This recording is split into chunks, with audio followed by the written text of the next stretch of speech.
ರುಚಿ ರುಚಿಯಾದಂಥ ಟೊಮೊಟೊ ರಸಮ್ ಅದು ನಾನು ಮನೆಯಲ್ಲಿ ಯಾವ ರೀತಿ ಮಾಡ್ತೀನೋ ಆ ಮೆಥಡ್ನ ನಿಮಗೆ ತೋರಿಸ್ಕೊಡ್ತಾ ಇದ್ದೀನಿ. ಒಂದು ಸಲ ಮಾಡ್ಕೊಂಡು ನೋಡಿ. ನೀವು ವಾರದಲ್ಲಿ ಒಂದು 4-5 ಸಲನಾದರೂ ಮಾಡ್ಕೊಳ್ತೀರಾ, ಅಷ್ಟು ಚೆನ್ನಾಗಿರುತ್ತೆ. ಮೊದಲು 2 ಗ್ಲಾಸ್ ನೀರನ್ನು ಬಿಸಿ ಮಾಡ್ತಾ ಇದ್ದೀನಿ. ಇದರಲ್ಲೇ 4 ಹಣ್ಣಾಗಿರೋ ಟೊಮೊಟೊ, ನಾಟಿ ಟೊಮೊಟೊ ಇತ್ತು ಅಂದರೆ ಹಾಕ್ಕೊಳ್ಳಿ, ಇನ್ನೂ ರುಚಿ ಚೆನ್ನಾಗಿರುತ್ತೆ. ಹಾಗೆಯೇ ಒಂದು ನೆಲ್ಲಿಕಾಯಿ ಸೈಜಲ್ಲಿ ಹುಣಸೆ ಹುಳಿನ ಸೇರಿಸ್ಕೋಬೇಕು. ಈಗ ಟೊಮೊಟೊ ಮೆತ್ತಗೆ ಬೇಯಬೇಕು ಫ್ರೆಂಡ್ಸ್, ಮೀಡಿಯಮ್ ಫ್ಲೇಮಲ್ಲಿಟ್ಟು ಬೇಯಿಸ್ಕೊಳ್ಳಿ. ನಂತರ ಒಂದು ಕಲ್ಲನ್ನು ತೊಗೊಂಡು 1 ಸ್ಪೂನಷ್ಟು ಜೀರಿಗೆ ಮತ್ತು 3/4 ಸ್ಪೂನಷ್ಟು ಮೆಣಸು ಫ್ರೈ ಮಾಡಿ ಹಾಕ್ಕೊಂಡ್ರೆ ಘಮ ಇನ್ನೂ ಚೆನ್ನಾಗಿರುತ್ತೆ. ಕಲ್ಲಲ್ಲಿ ಜಜ್ಕೊಳ್ಳೋದ್ರಿಂದ ರಸಮ್ ಟೇಸ್ಟ್ ಎಕ್ಸಲೆಂಟಾಗಿರುತ್ತೆ. ನೋಡಿ, ಇದನ್ನು ತರ್ತರಿಯಾಗಿ ನಾವು ಜಜ್ಜಿಟ್ಕೊಂಡ್ರೂ ಸಾಕು. ನೋಡಿದ್ರಲ್ಲ, ನಾನು ತೋರಿಸ್ತಿದ್ದೀನಲ್ವ, ಇಷ್ಟ ಆದರೆ ಸಾಕಾಗುತ್ತೆ. ಇದರಲ್ಲೇ ಅರ್ಧ ಇಂಚಷ್ಟು ಶುಂಠಿ ಮತ್ತು ಒಂದು 10 ಎಸಳಷ್ಟು ಬೆಳ್ಳುಳ್ಳಿ, ಸ್ವಲ್ಪ ಸಿಪ್ಪೆ ಹಾಗೆ ಇರಬೇಕು, ಆ ರೀತಿ ನೀವು ಬೆಳ್ಳುಳ್ಳಿನ ಬಿಡಿಸು ಸೇರಿಸ್ಕೊಳ್ಳಿ. ಹಾಗೆಯೇ ಇದರಲ್ಲೇ 2 ಹಸಿಮೆಣ್ಸಿನ್ಕಾಯನ್ನು ಹಾಕ್ತಾ ಇದ್ದೀನಿ.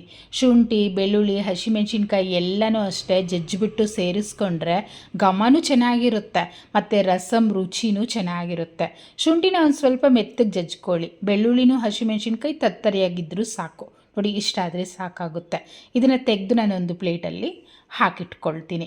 ಅಷ್ಟರಲ್ಲಿ ನಮಗೆ ಟೊಮೊಟೊ ಸಹ ಚೆನ್ನಾಗಿ ಮೆತ್ತಗೆ ಬೆಂದೋಗಿದೆ. ಈಗ ಸ್ಟವನ್ನು ಆಫ್ ಮಾಡಿಬಿಟ್ಟು ಪೂರ್ತಿ ತಣ್ಣಗಾಗಬೇಕು. ತಣ್ಣಗಾದ ನಂತರ ಎಷ್ಟು ನೀರು ಬೇಕೋ ನೋಡ್ಕೊಂಡು ಅಷ್ಟು ನೀರನ್ನು ಹಾಕಿ ಕೈಯಲ್ಲೇ ಕಿವುಚಬೇಕು. ಮಿಕ್ಸಿನಲ್ಲಿ ಯಾವುದೇ ಕಾರಣಕ್ಕೂ ಹಾಕಬಾರ್ದು. ಕೈಯಲ್ಲಿ ಚೆನ್ನಾಗಿ ಕಿವುಚಿ ರಸನ ತೆಗಿಬೇಕು. ನೀವು ಟೊಮೊಟೊನ ಮೆತ್ತಗೆ ಬೇಯಿಸ್ಕೊಂಡ್ರೆ ರಸ ಚೆನ್ನಾಗಿ ಬಿಟ್ಕೊಳ್ಳುತ್ತೆ.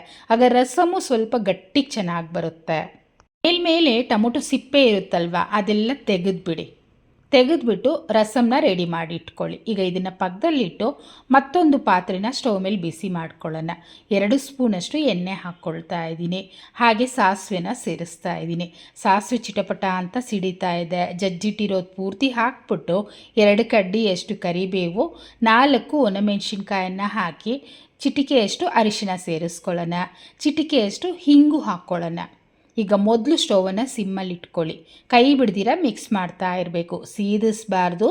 ಆದರೆ ಸ್ಮೆಲ್ ಮಾತ್ರ ಮನೆ ಪೂರ್ತಿ ಬರಬೇಕು, ಆ ರೀತಿ ಚೆನ್ನಾಗಿ ಫ್ರೈ ಮಾಡ್ಕೊಳ್ಳಿ. ನೋಡಿ, ಒಗ್ಗರಣೆ ರೆಡಿ ಆಯ್ತಲ್ವ.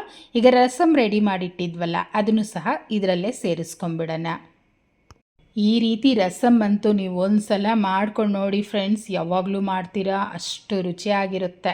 ಉಪ್ಪನ್ನು ಸೇರಿಸ್ಕೊಳ್ತಾ ಇದ್ದೀನಿ, ಆದಷ್ಟು ಕಲ್ಲುಪ್ಪನ್ನೇ ಹಾಕ್ಕೊಳ್ಳಿ. ಈಗ ಸ್ಟವನ್ನು ಸಿಮ್ಮಲ್ಲಿಟ್ಟು ಒಂದೇ ಒಂದು ಕುದಿ ಮಾತ್ರ ಕುದಿಸ್ಬೇಕು. ಯಾವಾಗಲೂ ರಸಮ್ಮು ಹೆಚ್ಚಿಗೆ ಕುದಿಸಿದ್ರೆ ಟೇಸ್ಟ್ ಚೇಂಜ್ ಆಗೋಗುತ್ತೆ. ಒಂದು ಕುದಿ ಮಾತ್ರ. ನೋಡಿ, ನಾನು ತೋರಿಸ್ತಾ ಇದ್ದೀನಲ್ವ, ಈ ರೀತಿ ಕುದಿ ಬಂದಿದ್ದೇನೆ ಸ್ಟವನ್ನು ಆಫ್ ಮಾಡಿಬಿಡಿ. ನಂತರ ಒಂದು ಸ್ವಲ್ಪ ಕೊತ್ತಂಬರಿ ಸೊಪ್ಪನ್ನು ಹಾಕಿ ಮಿಕ್ಸ್ ಮಾಡಿಕೊಂಡ್ರೆ ರುಚಿಯಾದಂಥ ರಸಮ್ ರೆಡಿ ಆಗೋಯ್ತು. ಈ ಥರ ರಸಮ್ ಮಾಡಿದ್ರೆ ಅನ್ನಕ್ಕೆ ಹಾಕ್ಕೊಂಡು ತಿನ್ನೋದಲ್ಲ, ಗ್ಲಾಸಲ್ಲಿ ಹಾಕ್ಕೊಂಡು ಕುಡಿದ್ಬಿಡ್ತಾರೆ, ಅಷ್ಟು ಚೆನ್ನಾಗಿರುತ್ತೆ. ನಮ್ಮ ಮನೇಲಂತೂ ಯಾವಾಗಲೂ ನಾನು ಇದೇ ಮೆಥಡಲ್ಲೇ ಮಾಡ್ತಾ ಇರ್ತೀನಿ. ನಮ್ಮ ಮನೇಲಿ ಎಲ್ಲರಿಗೂ ಇಷ್ಟ. ನೀವು ಮಾಡ್ಕೊಳ್ಳಿ, ನಿಮ್ಮ ಮನೇಲೂ ಇಷ್ಟಪಡ್ತಾರೆ. ಹಾಗಿದ್ದರೆ ಹೇಗೆ ಬಂತೋ ಕಮೆಂಟ್ ಮಾಡಿ, ಲೈಕ್ ಮಾಡಿ, ಶೇರ್ ಮಾಡಿ, ಚಾನೆಲ್ನ ಸಬ್ಸ್ಕ್ರೈಬ್ ಮಾಡ್ಕೊಳ್ಳಿ. Thank you.